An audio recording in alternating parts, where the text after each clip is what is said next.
안녕하세요. 오늘은 요즘 금융 뉴스에서 뜨거운 감자로 떠오르고 있는 종합투자계좌에 대해 쉽고 자세하게 이야기해 드릴게요.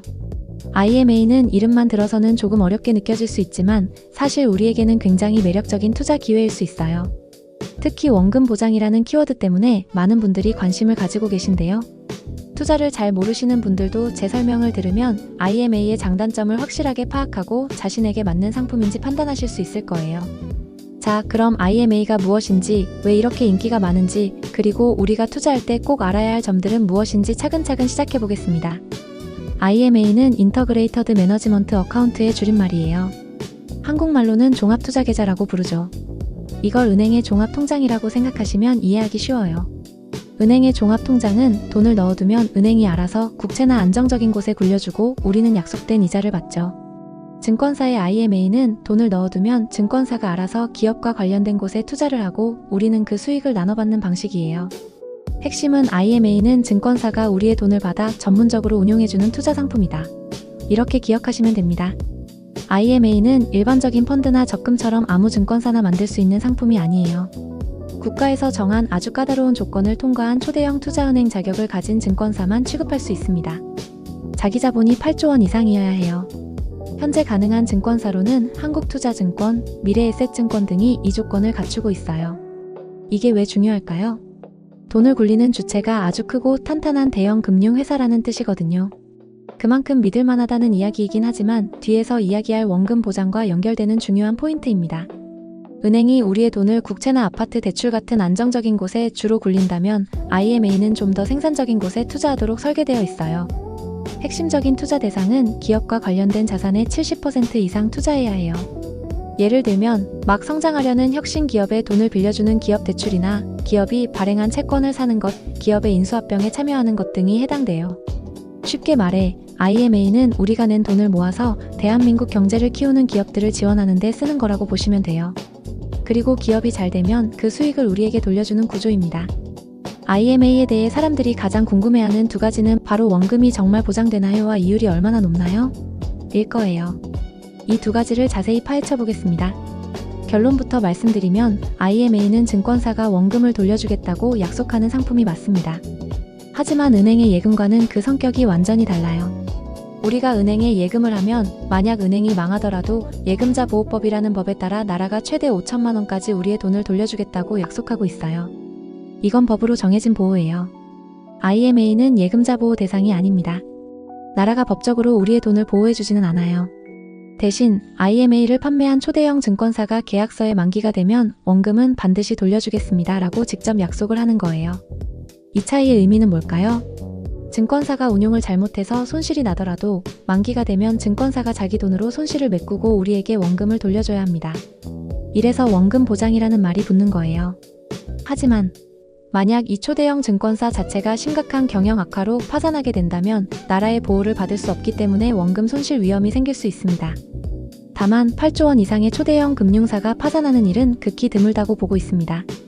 다시 말해 IMA는 은행 예금만큼 100% 안전한 것은 아니지만 초대형 증권사가 약속을 해주는 덕분에 매우 높은 안정성을 갖춘 상품이라고 이해하시면 됩니다.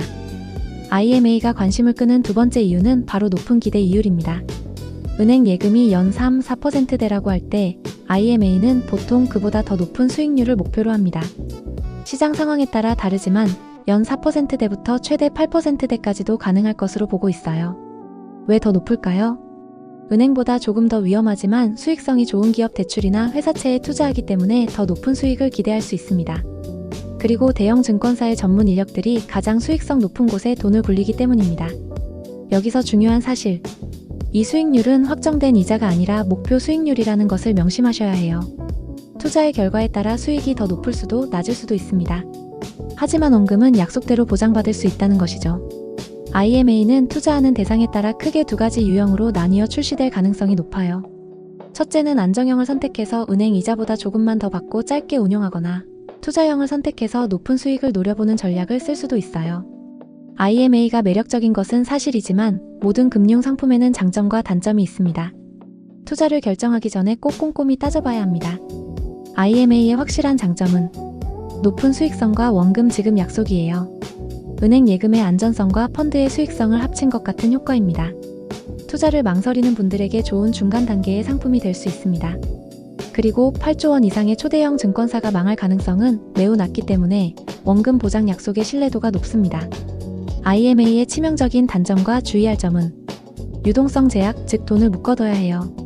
IMA는 기업에 중장기로 투자하는 상품이기 때문에 우리의 돈도 만기가 있어요.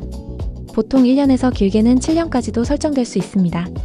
가장 중요한 주의점은 만기 전에 돈을 갑자기 빼면 원금 보장을 못 받을 수 있습니다. 다시 말해 당장 1, 2년 안에 써야 할 돈이 아니라 아주 여유 있는 자금으로만 투자해야 합니다. 세금 폭탄 가능성도 주의해야 합니다. 이건 투자를 잘 모르는 분들이 가장 놓치기 쉬운 부분입니다. IMA의 수익은 이자가 아니라 배당소득으로 분류됩니다. 우리가 만기에 목돈으로 수익을 돌려받게 되는데 이 수익이 다른 금융소득과 합쳐서 1년에 2천만 원을 넘게 되면 문제가 발생합니다. 2천만 원을 넘는 순간 소득세율이 확 높아지는 금융소득종합과세 대상이 됩니다. 최고 세율은 45%까지 올라갈 수 있어요. 쉽게 말해 IMA로 수익을 많이 냈는데 그 돈 때문에 세금을 너무 많이 내서 결국 내 손에 들어오는 돈이 줄어들 수 있다는 뜻이에요. 현재 IMA의 과세 기준에 대한 논의가 진행 중이지만 현행법상으로는 이 종합과세 이슈가 가장 큰 걸림돌 중 하나입니다. 자, 지금까지 IMA에 대해 충분히 알아봤는데요. 마지막으로 여러분이 투자를 결정하기 전에 스스로 질문해봐야 할 3가지 체크리스트를 드릴게요. IMA 투자 전 최종 체크리스트.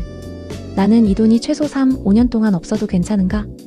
예스라면 계속 진행, 노라면 은행 예금이나 CMA 같은 단기 상품을 알아보세요. 나는 예금자 보호가 안 되는 위험을 감수할 수 있는가? 예스라면 괜찮습니다. 내년 금융소득이 2천만 원이 넘을 가능성이 있는가? 예스라면 세금 문제를 전문가와 상의하거나 세금 혜택이 있는 다른 상품 등을 알아보는 것이 유리할 수 있습니다. IMA는 분명히 매력적인 상품입니다. 안정적인 투자처를 찾던 분들에게는 가뭄의 단비와 같을 수 있어요. 하지만 모든 투자는 자신의 상황과 위험 감수 능력에 맞춰야 합니다. IMA가 곧 출시될 예정이니 급하게 서두르지 마시고 오늘 제가 설명해드린 내용을 바탕으로 가장 안정적이고 수익성 높은 상품을 선택하시길 바랍니다.